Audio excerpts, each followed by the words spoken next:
iglesia a abrir sus Biblias a Lucas capítulo 21.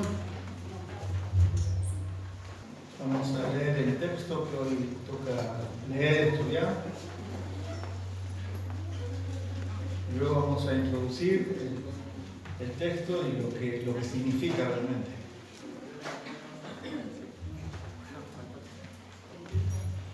Lucas 21, versículo 1 al 4. Levantando los ojos, vio a los ricos que echaban sus ofrendas en el arca de las ofrendas.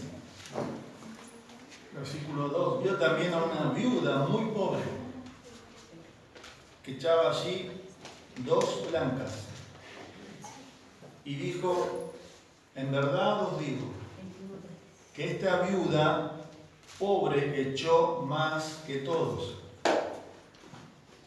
porque todos aquellos echaron para las ofrendas de Dios de lo que les sobra, mas esta de su pobreza echó todo el sustento que tenía.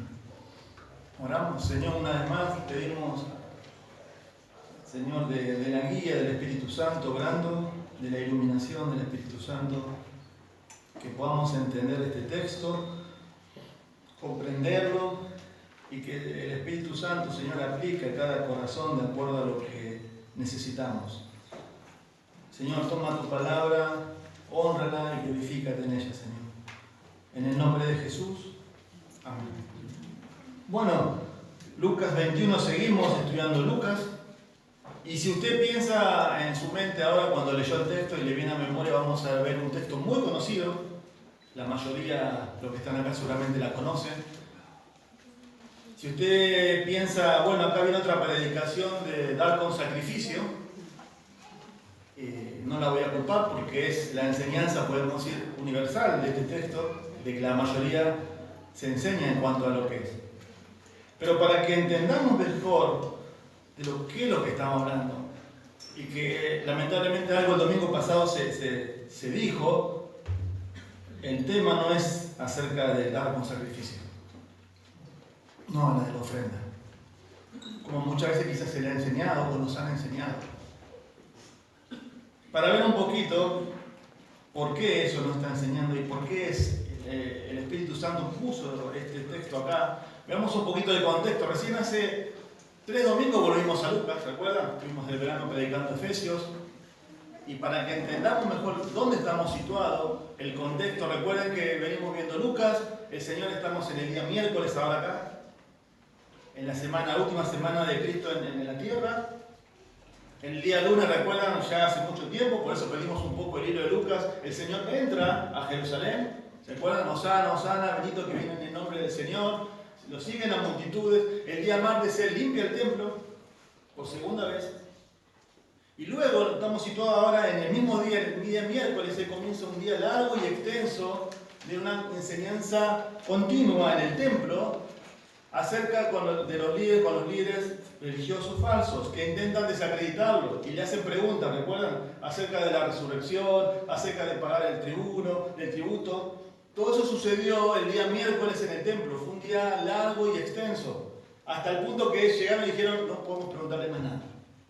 No le encontraron nada al Señor. Luego Él les hace una pregunta ese mismo día y le dice: ¿de quién es? ¿Se acuerdan? Hijo de Cristo, es hijo de David, y ahí le enseña el Salmo 110, diciéndole que Él es el Mesías. Él es el Mesías. Y luego de eso, dijimos que cuando se predicó eso fue la última oportunidad de que el Señor como que predicó a ellos, para que se arrepientan los líderes falsos, para que el pueblo voluble, cambiante, que decía Hosana, Hosana, bendito que viene en el nombre del Señor, luego, 2 días después, esté pidiendo la sangre de nuestro Señor. Eso está pasando ahora, eso es lo que está pasando. Y como vimos el domingo pasado, acá ya hay un cambio, un flujo de cambio, porque Él ya no le habla más a los líderes, no le habla más a los discípulos. Eso fue una pregunta que se hizo en el inductivo. A los líderes y a la multitud. ¿Él se vuelca a quién? A los discípulos. Ya le empieza a hablar a los discípulos. Y el tono que vimos el domingo pasado, ¿recuerdan? Es el tono de ¿qué? De una condenación y de juicio. Es más, el flujo de pensamiento de lo que venimos estudiando, vean el versículo 5 de 21, capítulo 21, versículo 5, que vamos a ver el domingo que viene. Dice, y a unos que hablaban de que el templo estaba adornado de hermosas piedras y ofrendas votivas, dijo, en cuanto a estas cosas que veis, días vendrán en que no quedará piedra sobre piedra que no sea destruida. 40 años más tarde, me voy a adelantar, de lo que el Señor está hablando esto, el templo de Jerusalén fue destruido en el año 70 por los romanos a modo de juicio. Todo el templo, que era el sistema religioso, político, económico de Israel, no quedó nada. Porque la nación de Israel ya había rechazado a su Mesías. Ya había rechazado lo que Dios enviado. Entonces, todo este sistema corrupto, religioso, que hasta el día de hoy dura para Israel, interesante eso, ¿no?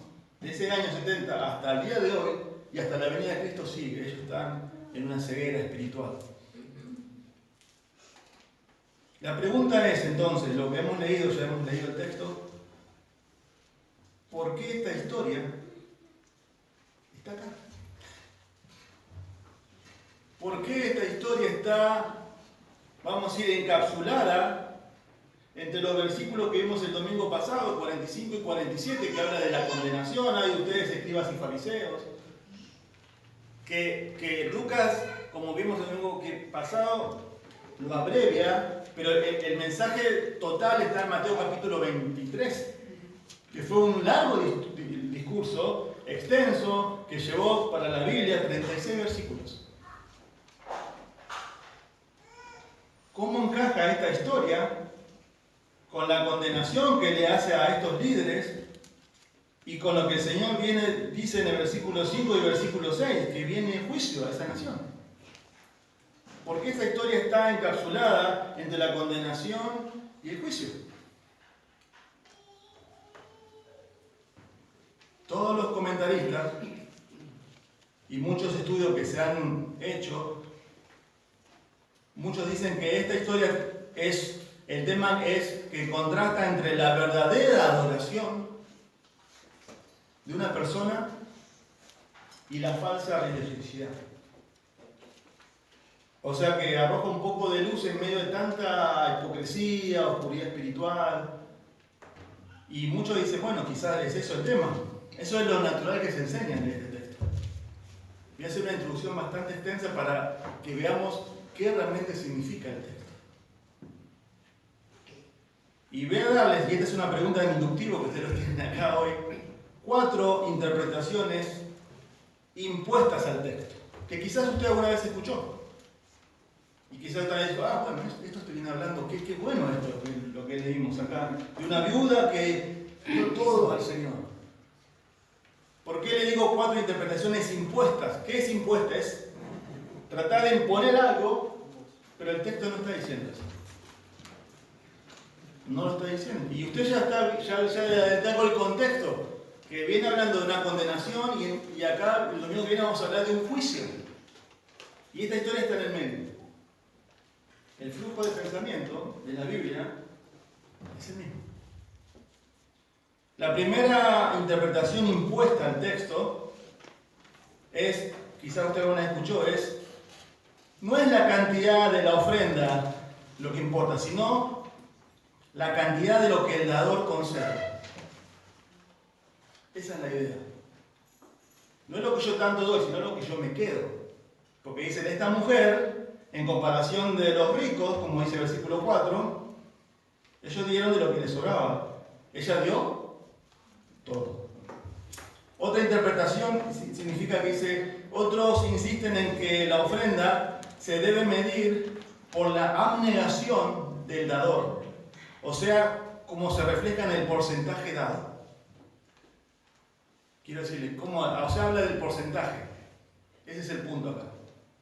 Para que usted me entienda mejor. Si usted gana 10.000 y usted le da al Señor 2.000, no es lo mismo la persona que gana 3.000, pero le da 1.500. ¿Quién da más? En cuanto a porcentaje. El que gana 3.000. Otra interpretación del texto, relacionado con los dos primeros, es que el valor de una ofrenda está directamente relacionado con la actitud con la que se da. ¿Se dio de manera desinteresada, humilde, como una expresión de amor y devoción? Ya que a la viuda pobre le quedaba la menor cantidad posible desde después de la ofrenda. Ella debió haber tenido la actitud más agradable para con Dios. ¿Por qué? Porque dio todo. Por su actitud. Parece buena esa aplicación, ¿no? Y usted dice, bueno, a mí quizá me han enseñado así, ella dio todo. El otro dieron lo que les sobraba. Y la última interpretación impuesta al texto: si le das a Dios, pero yo tomo un voto de pobreza, pero yo al Señor le doy todo. No me importa si yo paso miserias. Bueno, quiero decirle, mis queridos hermanos, que ninguna interpretación de las que le di tiene sentido ni para mí ni para el texto.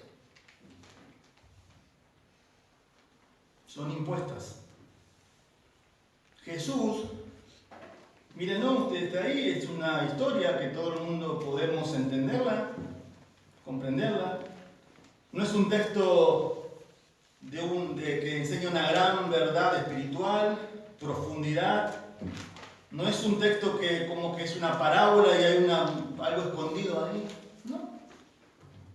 El texto solamente está ahí, es una historia que Jesús está viendo a una viuda, una mujer muy pobre, echando sus únicas 2 monedas de cobre en la ofrenda. Y ella dice que dio más que los ricos. ¿Qué es eso? Jesús nunca, miren, señaló ningún principio relacionado con el dar, con acuerdo al comportamiento de la viuda.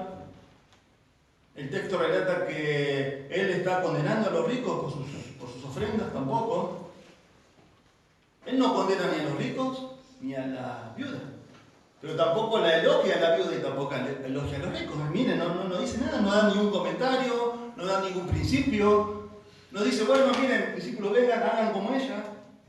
No lo dice. Ni siquiera la elogia a la mujer. No se hace juicio con relación, tampoco dice su motivación, de por qué ella dio. No dice nada de su actitud. No dice si dio por amor, por interés, por imposición. No dice nada. ¿Saben por qué no dice nada? Porque nada de eso importa. Si importara, el Señor lo hubiera dicho. Jesús no dijo nada, por eso tampoco importa. Miren el contexto otra vez. El contexto es lo que da la interpretación genuina del texto. El contexto viene hablando de la condenación y sigue el flujo de pensamiento, vamos a ver el domingo que viene, de un juicio a un sistema religioso corrupto que está a punto de ser destruido por el Señor. Por eso el versículo 5 lo vuelvo a leer otra vez. Y a unos que hablaban de que el templo estaba adornado de hermosas piedras y ofrendas votivas, y con cuantas cosas, días vendrán en que no quedará piedra sobre piedra que no sea destruida. El Señor está en el templo. El Señor está ahí. Y es interesante, ¿no?, que si hay algo que yo tengo que sacar de un principio de este texto, de lo que realmente dice literal, lo tengo que sacar así. Miren, escuchen. El Señor está pidiendo que le demos todo al Señor. Vino que muchas veces esa es una frase hecha, hay que darle todo al Señor. Pero acá en este texto literal, ¿qué es todo? Todo. Es todo. ¿Ustedes creen que Dios quiere que nosotros trabajemos, que nos da la fuerza, nos da el trabajo? Con el trabajo mantenemos a nuestras familias, ese sostén que Dios nos da, la Biblia dice eso, y que después yo venga y le dé todo al Señor. ¿Ustedes creen que Dios quiere eso? ¿Dios dice eso en su palabra? Eso es absurdo. No estoy diciendo de no dar, Pero si yo tengo que hasta un principio de acá, yo tengo que darle todo. Todo mi sueldo, darle todo. Eso es absurdo. Dios no quiere eso. Dios quiere que nosotros nos quedemos sin comer, sin pagar nuestras deudas, nuestras cuentas, sin alimentar a nuestras hijas. ¿Se entiende que no está hablando de dar? Entonces, hermanos, muchos también toman la idea de que está hablando del dar porque el Señor se agradó de lo que hizo esta viuda. ¿O no es así? ¿Y saben qué? El texto no lo dice. Pero yo creo que el Señor se indignó, se enfureció por esto. Pero, pastor, ¿por qué? Miren. Yo le voy a poner un ejemplo para que ustedes entiendan mejor esto. ¿Qué pasaría si usted tiene una hermana en Cristo acá, o su mamá o su papá, grande, y cobra su jubilación, y ella agarra y le dice, ¿qué hace? No, la voy a ir a dar a esta iglesia que me pidió todo. No, ¿cuál fue su reacción? No, no la des. No le des esta manga de delincuentes. No, pero yo la voy a dar. Porque Dios me va a bendecir. No, no la des, mamá, no la des, papá. Hermana, no lo haga eso. O ¿cuál es su sentimiento cuando ve las noticias, no?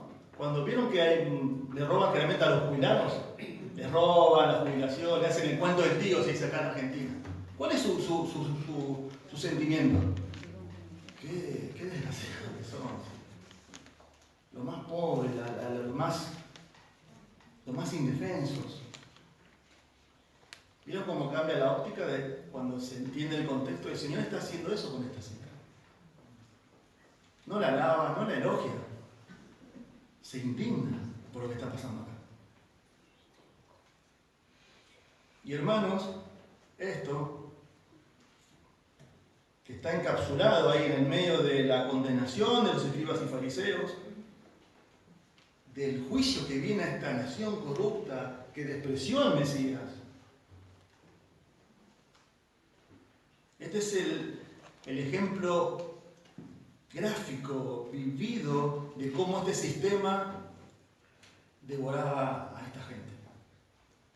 Es un ejemplo, un gráfico, una ilustración de cómo el sistema religioso se alimenta de las personas a tal punto de sacarle todo económicamente, pero lo peor es esto, cegarlas espiritualmente y van a un infierno seguro. Por eso el versículo, miren, 47 termina, como vimos el domingo pasado, el último punto. Estos van a recibir ¿qué? Mayor condenación. ¿Por qué? Porque utilizan un sistema religioso con una capa de barniz de religiosidad, usando la Biblia, perdón, mal usando la Biblia, vamos a ver eso ahora. Pero despojan a la gente, a los más indefensos, a los más pobres, como vimos el domingo pasado, a las viudas. Pero no solamente eso, como vimos también, que dice Mateo, cuando hacen un prosélito, van cielo y tierra, pero dice que lo hacen doblemente, hijo, infierno. Es tremendo esto. Por eso, hermanos, no es una historia linda, agradable, de ejemplo de dar, de generosidad, de darle todo al Señor, de dar hasta que nos duela. No está hablando de eso. Esto es un ejemplo, un gráfico, una ilustración de la más alta corrupción que un sistema religioso puede hacer para despojar a la gente y para cegarlas espiritualmente. De eso está hablando. De eso está hablando. Miren el versículo 1. Vamos a leerlo de vuelta.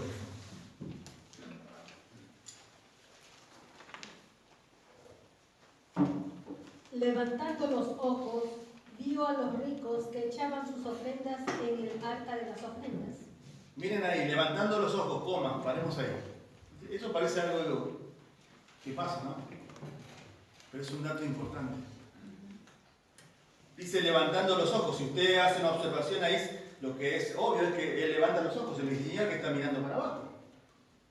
Marcos, Marcos, si usted tiene la Biblia ahí, Marcos 12, 41 a 44, es el paralelo que habla de esta historia. Mateo no la registra. Marcos dice que el Señor estaba sentado. O sea que si él estaba sentado y él dice que levanta los ojos, seguramente ¿por qué hace eso?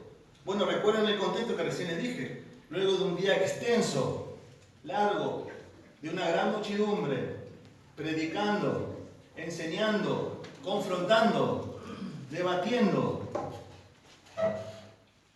acusándole, enseñándole a la gente, a la multitud, la muchedumbre, está cerca la Pascua, Jerusalén está lleno. ¿Cómo habrá sido al final de ese día? Seguramente el Señor se cansó. Pero el Señor, luego de ese día que pasó todo eso, se sentó seguramente. De dar el sermón, porque fue un sermón, una enseñanza que nosotros vimos el domingo pasado, que Lucas la abrevia, pero Mateo dice que es extensa. Ese es el mensaje original, es extenso. Lucas lo abrevia, nosotros no tenemos en lo que enseña Lucas. Pero lean Mateo capítulo 23, versículo 1 al 36. Ay de ustedes escribas y fariseos, ay de ustedes escribas y fariseos hipócritas, ay ciegos, guía de ciegos, les dice de todo el Señor. Pero más allá del sentimiento físico de cansancio, el Señor levanta los ojos. Imagínense él sentado así, levanta los ojos y ve esta escena en el templo. Eso es lo que está pasando acá.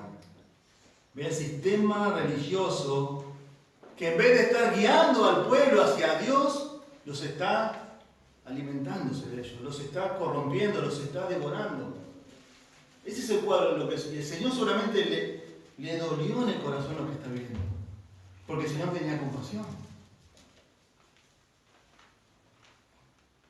Y Él está ahí, contemplando la falsa religión, abusándose de los más pobres. Él está viendo que no hay más oportunidad, no hay más predicación. Ya este sistema va a ser destruido. Siglos y siglos que hasta el día de hoy esta nación está en una ceguera espiritual. Porque el ministerio del Señor se terminó. Él enseñó, Él predicó, Él sanó, Él resucitó muertos. Pero acá ya está. Solamente quedaba la cruz. Pero su ministerio terminó. Y todo se resume, todo su ministerio se resume que a lo suyo vino y los suyos no lo recibieron. ¿Por qué? Porque amaron más las tinieblas que la luz. ¿Se imaginan el centro, lo que está pasando acá? El Señor levantando la vista y viendo todo eso. Quiero que veamos otro ejemplo, otro de los tantos, de cómo este sistema abusaba de la gente, usando el nombre de Dios, usando la Escritura. ¿Les suena familiar? Quiero que me acompañen a Mateo capítulo 15, por favor. Esta también es otra pregunta de inductivo. Mateo capítulo 15.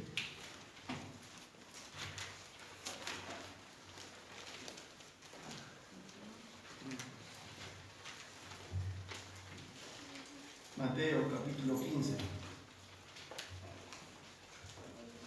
Versículo 1 al versículo 8, por favor. Entonces se acercaron a Jesús ciertos escribas y fariseos de Jerusalén diciendo: ¿por qué tus discípulos quebrantan la tradición de los ancianos? ¿Por qué no se lavan las manos cuando comen pan? Respondiendo él les dijo: ¿por qué también vosotros quebrantáis el mandamiento de Dios por vuestra tradición? Porque Dios mandó diciendo: honra a tu padre y a tu madre, y el que maldiga al padre o a la madre muera irremisiblemente. Pero vosotros decís: cualquiera que diga a su padre o a su madre, es mi ofrenda a Dios todo aquello con que pudiera ayudarte, ya no ha de honrar a su padre o a su madre. Así habéis invalidado el mandamiento de Dios por vuestra tradición, hipócritas. Bien profetizó de vosotros Isaías cuando dijo: este pueblo de labios me honra, mas su corazón está lejos de mí. Pues en vano me honran, dice el versículo 9, enseñando como doctrinas mandamientos de hombres. Usted no sé si siguió el texto, el Señor estaba ahí, dice que los discípulos estaban quebrantando, y miren el versículo 2, ¿por qué tus discípulos quebrantan qué? La tradición de los ancianos, no la escritura, lo que ellos habían impuesto. Por eso Mateo 23 le dice, ay de ustedes, dice, porque ustedes ponen cargas pesadas al pueblo y ustedes ni con un dedo la mueven. Dice, ¿no se lavan las manos cuando comen? El Señor no le responde, le dice, no. Miren, le dice, le hace una contrapregunta. ¿Por qué también ustedes quebrantan el mandamiento de Dios? ¿Por qué? Por la tradición. Jesús le hace, pone la ley de Dios por encima de su tradición, no al revés como ellos hacían. Miren el versículo 4, porque Dios dice, porque Dios mandó diciendo, ¿dónde? En la ley, en los mandamientos, Éxodo 20, Deuteronomio capítulo 5, ¿qué dice? Honra a tu padre y a tu madre. Hermanos, la ley de Dios fue hecha para los necesitados, nunca para abusarse de ellos. En la ley está, miren qué dice, honra a tu padre y a tu madre. ¿Qué significa honrarle?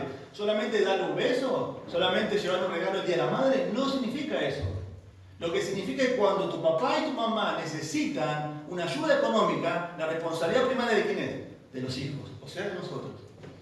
¿Se entiende? Esa es honrar a tu papá. Y eso está pasando acá. Pero miren, y el que diga, el que no hace eso, muera remisiblemente. Pero ustedes dicen, miren el versículo 5, ustedes dicen, cualquiera que diga a su padre o a su madre, es mi ofrenda a Dios. Todo aquello, miren lo que dice ahí, con lo que pudiera ayudarte. O sea, esa plata era para honrar a los padres. Pero ellos habían puesto una traducción, como dice Marcos, no, es Corbán. Dale la ofrenda a Dios. Esa plata que va a ayudar a tu papá y a tu mamá, no, dásela a Dios, porque Dios está primero. Y él le dice, así invalidan el mandamiento de Dios por vuestra tradición. Hipócritas. Lo que Dios está diciendo es, cualquiera que hace eso y no ayuda a su mamá y a su papá antes que una ofrenda religiosa, desobedece a Dios y desobedece su palabra. Está primero la necesidad primaria que antes que una ofrenda religiosa. Eso está diciendo de su palabra. Eso lo dice la ley. Por eso le dice, ¿no? Muchos labios, mucho Dios,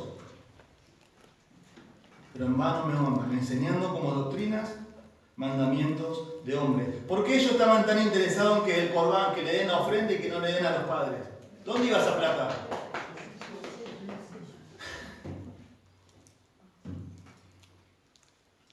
Cualquier sistema religioso que despoja a los más necesitados y los ciega espiritualmente, no es de Dios.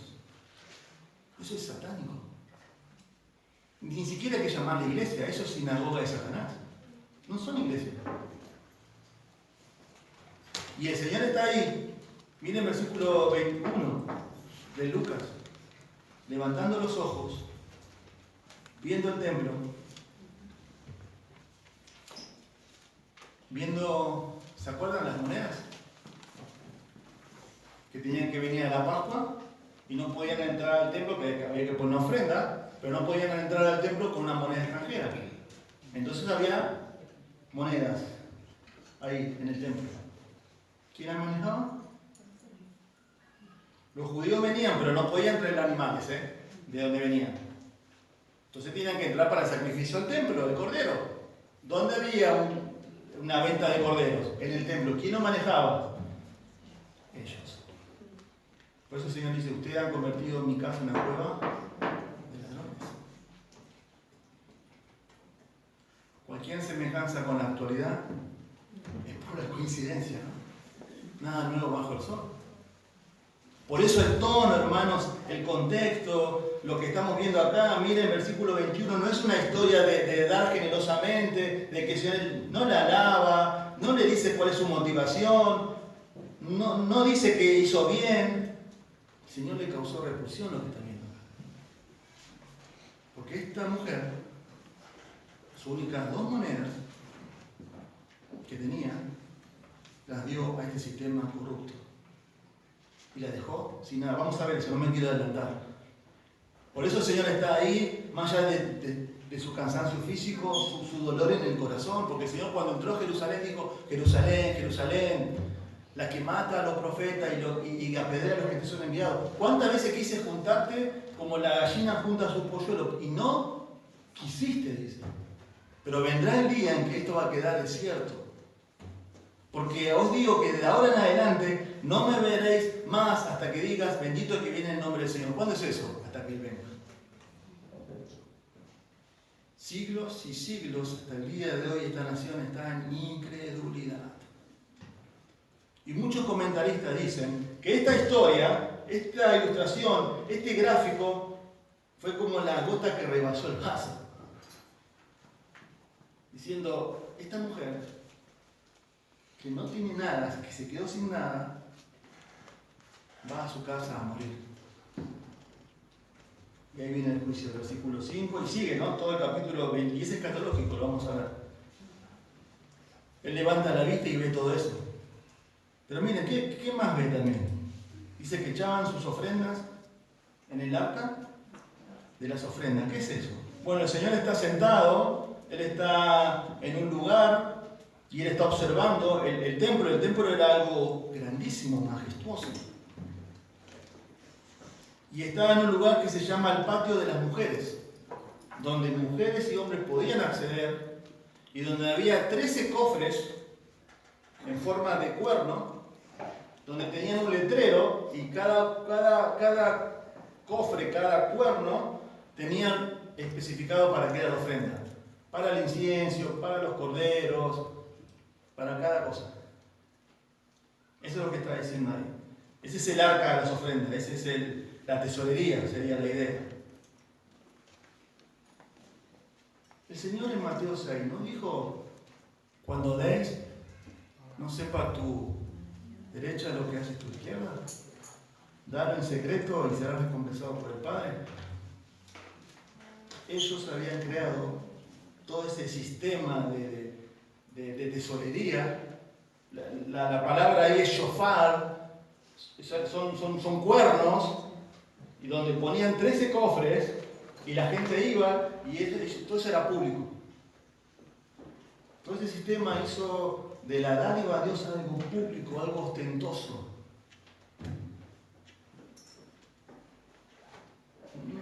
No encaja con el contexto que ellos dicen que les gusta andar con ropas largas y les gusta que aman las salutaciones. O sea, que ellos les gusta ser reconocidos. ¿Se imagina usted a los ricos? Miren, imagínense la escena. Con monedas, abren y caen las monedas. Eso está pasando. Y el Señor está viendo eso. ¿Vieron que no habla de la ofrenda? ¿Vieron que no habla de ser generoso, de darle todo al Señor? Eso es lo que está pasando acá. Él ve todo eso. Jesús está mirando todo eso.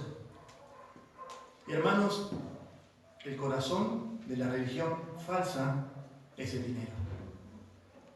El corazón de la religión falsa es el dinero. ¿Lo dice el pastor Cristian? No, lo dice la Biblia. Ya Pedro lo dice en 2 de Pedro.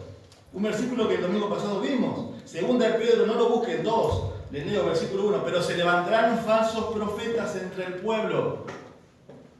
Así como habrá también falsos maestros entre ustedes, los cuales encubiertamente, así entran en las iglesias, encubiertamente introducirán herejías destructoras, negando incluso al Señor que los compró, trayendo sobre sí una destrucción repentina. Muchos, versículo 2, seguirán sus disoluciones, tienen ustedes. La palabra es seguirán su sensualidad. Y por causa de ellos, el camino de la verdad será blasfemado. Y en su avaricia, ahí está el punto, en su amor al dinero, lo van a explotar, dice. Harán mercadería de ustedes con palabras fingidas. Pedro lo está diciendo. Versículo 14, 2 Pedro 2.1. Tienen los ojos llenos de adulterio y nunca cesan de pecar. Seducen a las almas inestables. Tienen el corazón habituado a la codicia.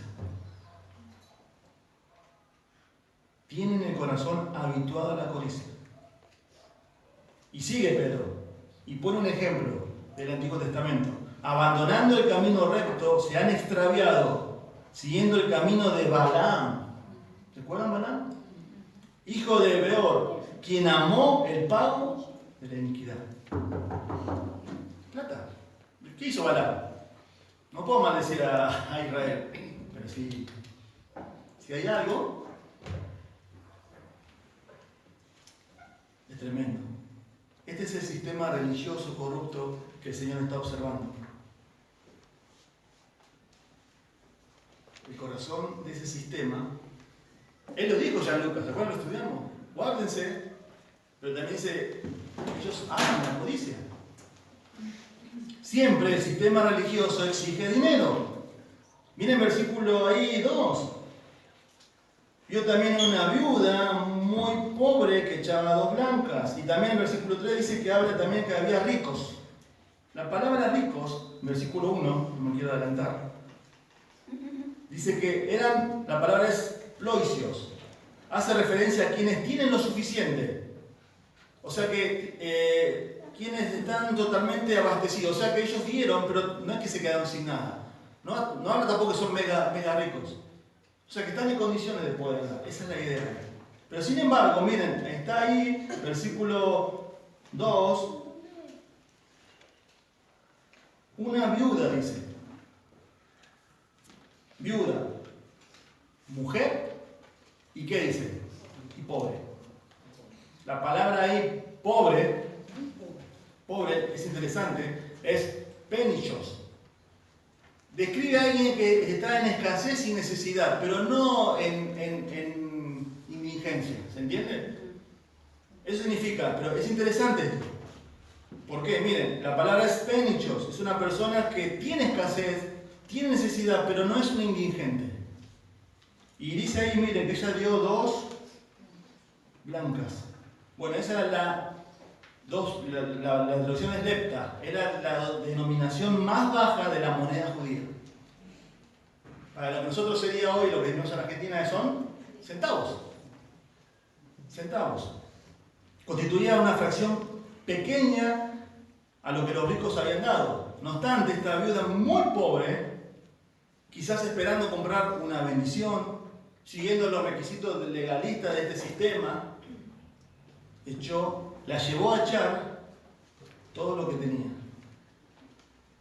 Porque acá, hermanos, el punto no es que los ricos daban, ellos también son víctimas de este sistema.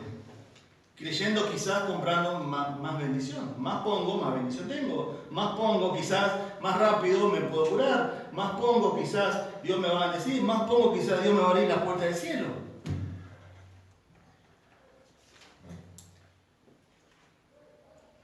Es interesante, ¿no? Una viuda. ¿Cómo no conectar esto con el versículo 46? Que se predicó el domingo pasado. ¿Qué hacían estos líderes? ¿Devoraban a quién? A la viuda. ¿Y quién está acá? Una viuda. ¿Vieron el contexto? ¿Cómo no unirlo a eso? Ellos se llenaron los bolsillos a cuesta de dinero de las viudas. Y no solo este tipo de gente. ¿Saben por qué? Porque esta gente, para ellos, esto es interesante y la Biblia también lo dice, esta gente, pobre, mujer, eran despreciadas por este tipo de gente, de los escribas y fariseos. ¿Sabían eso? Los despreciaban. ¿Saben cómo era la oración de un fariseo? Dios, yo te doy gracias porque no soy gentil y porque no soy mujer. Esa era su oración. Y al ser pobre eran despreciadas, porque ¿cuál era su concepto de la pobreza? Ellos decían que si vos sos pobre, eso es maldición de Dios. Entonces esta gente eran los más despreciados, pero eran las mayores víctimas. ¿Por qué? Porque eran los que más tenían que ir a poner por decir, yo soy despreciado, tengo que tener el favor de Dios, la aceptación de Dios. Y la llevó a poner todo lo que tenía. Pero en un lugar corrupto y perverso. Vivo en un lugar equivocado. Por eso no habla de su actitud, no habla si está bien, no habla si dio por necesidad, seguramente por impulsada por este sistema, para ganarse el favor de Dios, quizás haga una bendición, quizás para ser curada. La llevó, ella al lado de todos los otros, le costó más porque dio todo lo que tenía. La desvalijaron. ¿Conoces gente así? Y van, y van, y van, y le sacan todo, y siguen yendo, y siguen yendo, y siguen yendo. Es como ir al bingo, ¿no? La ludopatía se llama. ¿Sí? ¿Por qué esa gente va? Y va y pierde, y va y pierde, y va y pierde. Hasta que un día gana, ¿no? Un día gana. ¿Pero qué? ¿Deja de ir? No, va más todavía. No es lo mismo. Porque uno dice, ¿por qué? ¿Por qué siguen yendo a esos lugares?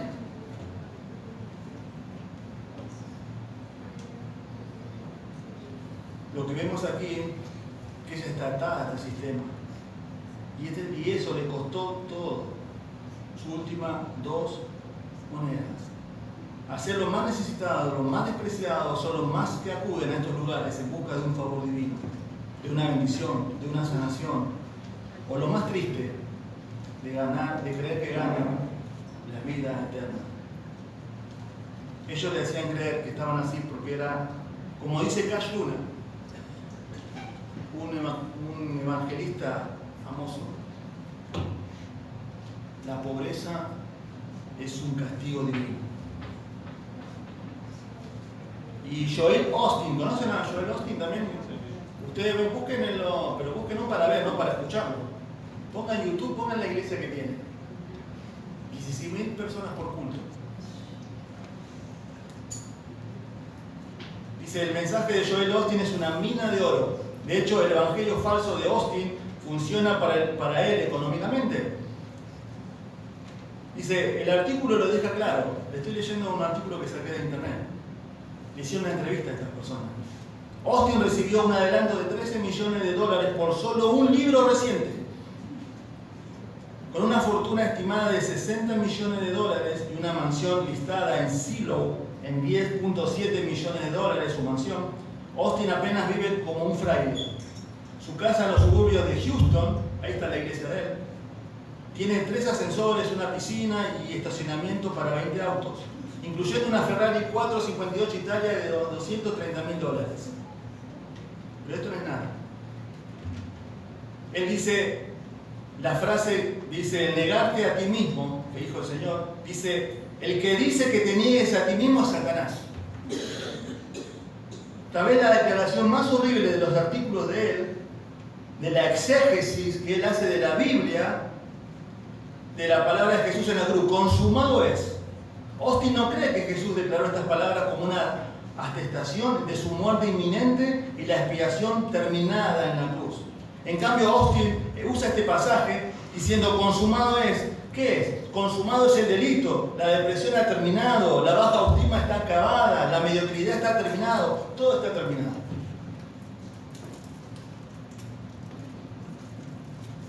17.000 personas por culto. Parece un estadio de fútbol. Y él predica esto. Y la gente le sigue. Lo interesante es, miren, el versículo 2, vieron que la palabra en el original viuda significa una persona necesitada,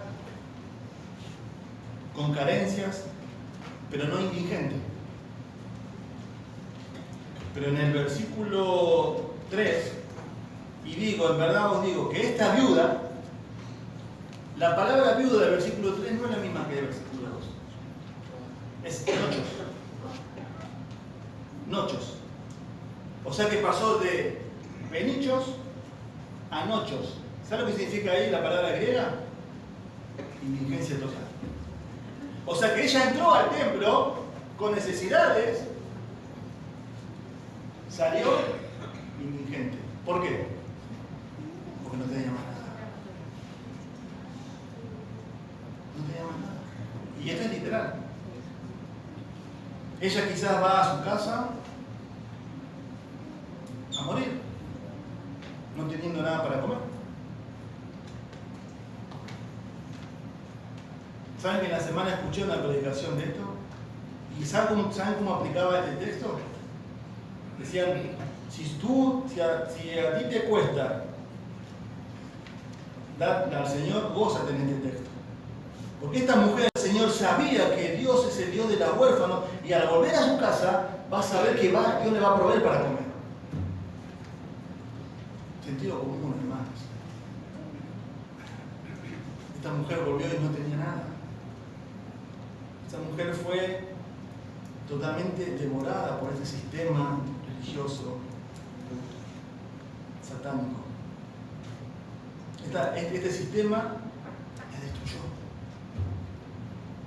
económicamente, pero lo peor que es espiritualmente. No hay nada bueno acá en este texto. En cuanto al tema de la ofrenda, ¿no? Como muchas veces nos han enseñado. El Señor dice, yo voy a destruir esta cueva de ladrones. No va a quedar nada. Y hermano, esto sigue pasando en la historia, ¿eh? No solamente en el Evangelio de la prosperidad, entre paréntesis, ¿prosperidad de quién? De estos pastores, pseudo pastores. Esto también pasó en la historia de la Iglesia Católica. Lutero luchó contra esto. Miren, les leo para que ustedes entiendan. Un vendedor muy exitoso de indulgencias. ¿Saben lo que es una indulgencia? Una indulgencia era que la Iglesia Católica te da un certificado sellado por el Papa. Busquen en Google, como se dice, en YouTube, hay documentos de eso, en la cual la persona que estaba viva ponía dinero por una persona que estaba muerta, que supuestamente ellos estaban en el purgatorio, y cuando vos más plata ponías, esa persona más rápido iba a la presencia de Dios.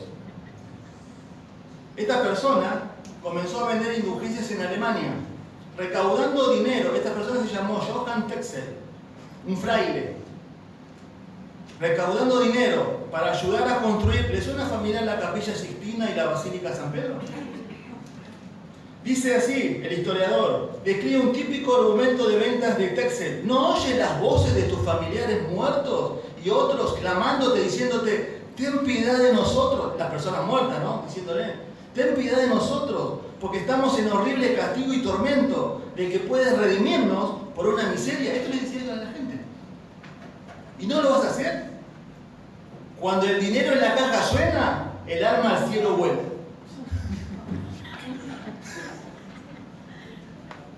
Bueno, eso, ¿no? Nos reímos, ¿no?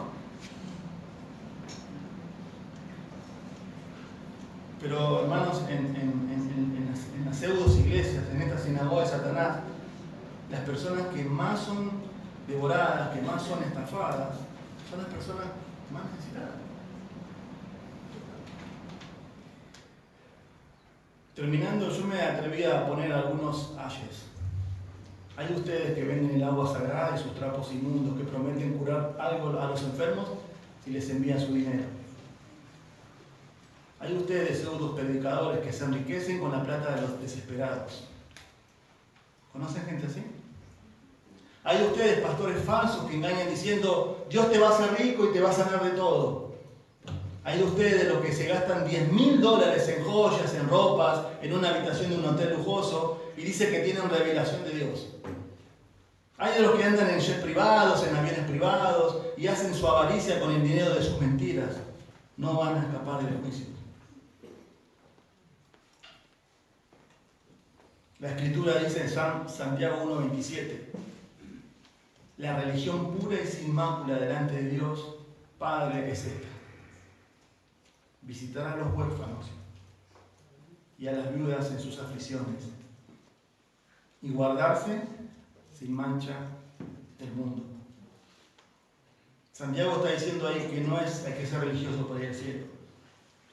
Lo que está diciendo es, si vos evidenciás que sos genuino cristiano como lo que estás diciendo, mostrarle a este tipo de personas. ¿A quién? A las viudas y a los huérfanos. ¿Saben por qué? Pues ellos no te van a devolver nada. ¿Qué te puede devolver un huérfano o una viuda? Si vos haces un favor para ellos. Pero si nosotros decimos que amamos a Dios, eso estamos haciéndolo esto, está demostrando que amas a Dios. Dios está diciendo eso es. Dios no quiere abusarse. Dios se compadece de los pobres, necesitados, de las viudas. Que el Espíritu Santo aplique a cada corazón lo que Dios ha hablado a cada uno. Amén. Señor, gracias te damos por tu palabra. Y Señor, la verdad, muchas veces como pastores, al estudiar, a que tú nos das este privilegio de enseñar, nos cuesta enseñar estas cosas, Señor, porque es un mensaje de juicio, de condenación, de cómo un sistema corrupto, religioso, usando tu nombre, tu palabra, Señor, se aprovecha de la gente y los ciega, Señor. Y Señor, hoy sigue pasando eso. Quizá nosotros aquí, sentados en nuestras iglesias, no lo vemos tan de cerca. Quizá muchos hermanos vienen de esos lugares y gracias por eso. Pero Señor, también eso a mí en lo personal nos lleva a valorar lo que tenemos. Señor, tu palabra, Señor, poder aprender de ella. Señor, ver que hay iglesias que realmente dan de corazón, pero Señor, es para tu gloria y usan el dinero para que el reino siga extendiéndose aquí en la tierra. No vivimos esto. También te pedimos que nos cuides, Señor, de esto. Nos cuides de hombres peligrosos. Y Señor, que este texto, quizás que muchas veces, Señor, nos han enseñado, haya sido de bendición para la iglesia, Señor. Pero todo es para tu gloria, Señor. En el nombre de Jesús.